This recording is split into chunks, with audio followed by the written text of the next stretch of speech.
Бүгін ю, я әріптерінің салынуын көрсететін боламын. Ю әрпін саламыз, бірінші тармағын саламыз, және екінші бөлігін саламыз. Жолдың бойымен жолдың ішін толықтырып саламыз.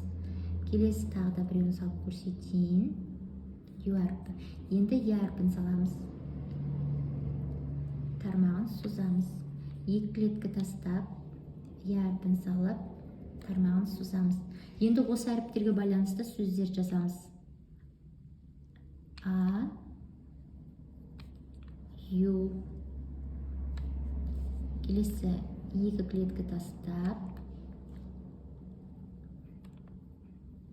аю деген сөз жазамыз. Енді яқты деген сөз жазып көрсетейін. Я әрпін саламыз. Келесі х әрпін саламыз. Т,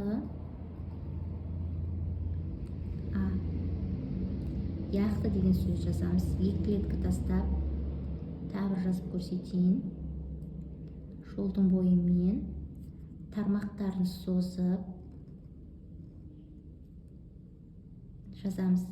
Әріптердің ортасындағы тармақтары созылғаннан кейін жазуымыз әдемі шығады.